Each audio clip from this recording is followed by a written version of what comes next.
asalaamaaleykum waa Sénégal donc góor jigéen mag ndaw donc voilà tey nag dama ñëw si benn sujet d'actualité voilà mooy voilà sunu politiciens yi nga xam ne de temps en temps bu ñu feebaree dañuy daw France wala bitim réew faju ji donc temps yi nag dafa am voilà benn décès ñëpp yëg nañ ko Sénégal muy Ousmane Tanor Dieng donc am na nag ay activistes yu def ay déclaration am na si ñu tëj voilà en particulier kenn mais dinaa si ñëw donc ma ne xaaral ma def benn vidéo pour xool comment ça se passe en fait système de santé sénégalais bu permettre nit ñi di daw di faju ji à l'extérieur. Donc histoire mi ngi commencé si Ousmane Tanor Dieng donc Ousmane Tanor Dieng ñëpp xam nañ ko si Sénégal duñ ko présenté kenn paysage politique bi yàgg na fi voilà nekkoon leader socialiste ak occupé poste de ministre yu bëri voilà donc Ousmane Tanor Dieng fan yi weesu dafa feebaroon ce qui arrive voilà donc ba mu feebaree lu mu def voilà dafa dem France pour faju fa et ça ne devrait pas arriver yàlla nag dafa def mu mujj génn àdduna ci France voilà donc ma dégg le président de la République ne le Sénégal a perdu un homme politique de première classe Madické Niang seetaan naa ko ci télé bi muy wax jot na ko avant muy génn àdduna mi ngi koy wax ne ko ñun li ñu xam ñun ñaar buñ ko waxoon fii bu ñu bindoon livre bi du taxaw day jar patati patata man j'ai pas compris ce message en fait voilà et puis bon sans parler journal Le Point journal bu nekk France ne l'une des plus grandes figures contemporaines du socialisme en Afrique est décédée voilà damay laaj rek nit ñi nañ def ku nekk sa bilan xool lan la def wala ban mesure sociale la jël pendant toute sa fonction boo xam ne permettre na Sénégal avancer socialement voilà man foofu laa yem léegi ku nekk na def constat mais damay ñëw si Guy Marius Sagna dafa activiste bu mag la Sénégal ñëpp xam nañ ko day xeexal néew doole yi ñi amul voilà société civile beeg yooyu moom dafa def benn déclaration donc ñaari déclaration la def en fait mais si benn déclaration bi rek laa yem je cite dafa ne mourir dans un hôpital de l'ancienne puissance coloniale alors qu'ils ont eu le temps pendant 59 ans de doter ce pays de structures hospitalières dignes de ce nom mu teg si quelle tristesse quel gâchis ñu def ko lan ñu jàpp ko mettre ko derrière les barreaux donc en garde à vue te citation boobu la def de voilà man nag damay indigné aussi situation bi parce que daf ma metti quoi ça m'a vraiment touché moo tax ma ne xaaral ma def vidéo bi c'est ça qui m'a motivé en fait à faire cette vidéo mais alors yamuma fii si histoire bi dama ne xaaral ma xool Sénégal yan capacité hospitalière ak niveau santé fan la ñu yam par rapport ak norme OMS yi ak yeneen pays donc ma commencé def samay recherches sur les ressources humaines mooy tout ce qui est médecin infirmier ak sage-femme donc ba ma xoolee norme OMS yi dañuy préconiser un médecin pour 10 000 habitants Sénégal ba ma calculer seen couverture médecin par rapport au nombre d'habitants on est à un médecin pour 14 000 habitants pour infirmier yi nag Organisation mondiale de la santé moom dafa digle benn infirmier pour 1500 habitants ñun Sénégal on est à un infirmier donc pour 4000 habitants en tout cas pour chiffre 2007 yi parce que chiffre 2007 yi rek ñoo disponible en fait si PNDS bi ma lire jóge si surtout ministère de la santé PNDS nag mooy plan national de développement sanitaire bi nga xam ne Ablaye Wade moo ko mettroon en œuvre mu waroon commencer 2009 ba 2018 Donc là, on est en 2018. Il y a des choses qui ne sont pas faites, des hôpitaux qui devraient être construits, donc rien n'a été fait, ou bien c'est en cours de construction. Voilà. Mais dinañ si ñëwaat. Donc niveau sage-femme yi aussi pareil, recommandation OMS yi, c'est une sage-femme pour 300 à 500 femmes en âge de se reproduire.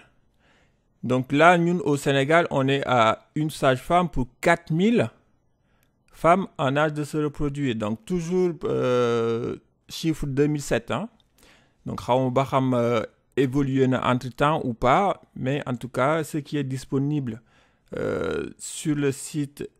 du gouvernement, c'est ces chiffres. Moi, je utiliser. Quand on prend toujours les 3 catégories professionnelles qui sont donc médecins yi, infirmiers yi ak sage-femme yi, donc dinañ gis très bien que voilà, on voit très bien qu'il y a une disparité régionale qui est très sévère en fait dans tout le territoire du pays quoi. Si on regarde bien entre Kédougou, Dakar, 2 extrêmes. Hein. Donc Dakar, ils sont très bien lotis par rapport à certaines régions. Il y a une idée reçue également comme quoi que Sénégal on fait mieux que les autres pays de la sous-région, ce qui n'est pas vrai du tout. Donc voilà, moi j'ai fait mes recherches, donc su ngeen demee si données Banque mondiale yi di ngeen gis que ne Sénégal, donc niveau surtout médecins par habitant, donc eux ils calculent, Banque mondiale plutôt, ils ont donné cette carte, donc médecins par 1000 habitants. Donc Sénégal, on est à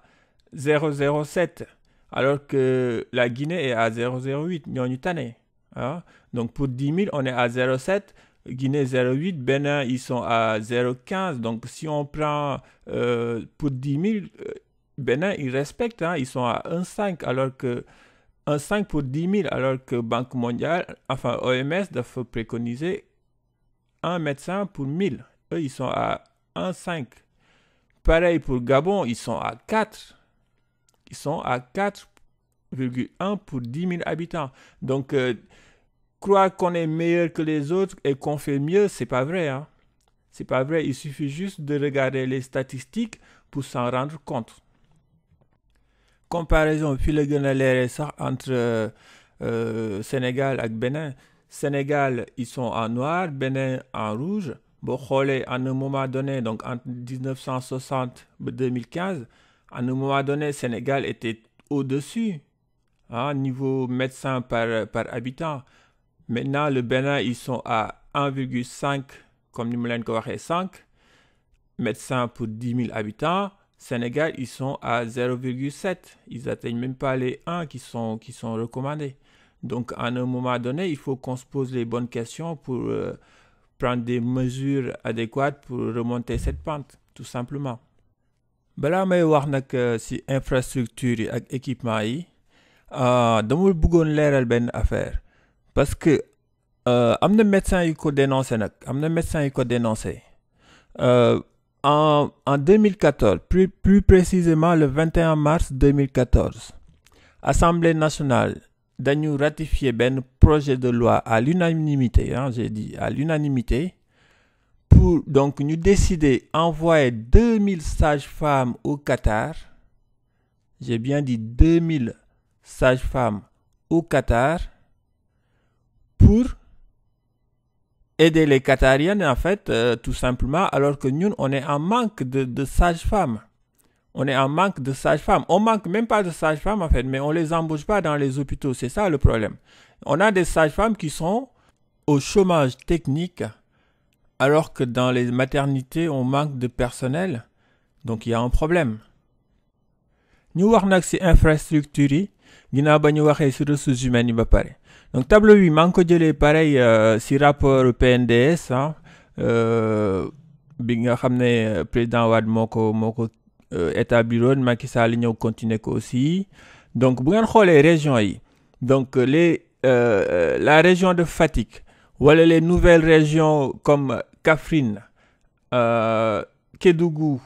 wala Sédhiou amuñu hôpital. Lu doy waar, amuñu hôpital wala hôpitaux yi am na si yoo xam ne bon def naa ay recherche c'est en cours de construction man loolu daf ma jaaxal wala bu ngeen xoolee benn région bu mel ni Kaolack presque 1 million d'habitants la ah 757 000 en 2008 ah war nañ egsi peut-être 1 million war ñu jege ko benn hôpital la am donc à un moment donné sunu njiit yi namit war nañu poser même question bi xaalisu Sénégal ñu diriger ko si yenn secteur clé yi comme santé éducation parce que budget santé éducation bu ngeen ko xoolee doy na waar daal même bu ngeen ni wala réalisation yi sax doy na waar trop donc may ñaan daal parce que ñoo ma gën a xam terrain bi donc suñu mënee def li ko war pour dëkk bi parce que nit ñi sonn nañ trop te ruslu na tamit nga nekk njiitu dëkk boo feebaree bàyyi sa dëkk daw ñëw Europe wala Amérique pour faju maa ngi koy naqaru trop nag ma jeexalee si données Banque mondiale bi tamit ma gis ne daal doy na waar parce que boo xoolee xale yi les enfants de moins de 5 ans au Sénégal boo xoolee xale yëpp anémie il y a presque 68% des enfants de moins de 5 ans au Sénégal qui sont anémiés c'est-à-dire manque de fer loolu nag c'est une tristesse énorme sans nom parce que boo xoolee bon Sénégal j'ai fait le constat xale yi nga xam ne dañuy nàmp machallah dañuy nekk en bonne forme mais dès que ñu commencé introduire diversification alimentaire bi wàññi lait maternel bi rek nga gis xale yi commencé jeex parce que nourriture bi si boppam moo baaxul donc sensibilisation kese doyul on est dans un pays où état bi war na jàppale population yi nga xam ne dañu néew di doole jox leen conseil en même temps niveau social aider leen parce que xale yi tamit ñooy ëllëgu suba donc suñu jàppalewul parents yi pour ñu élever seen xale nourri leen bu baax voilà risque de problème sanitaire day am si dëkk bi voilà loolu daal laay jeexalee donc merci beaucoup pour votre attention et puis inch'Allah ba beneen yoon si yeneen vidéo merci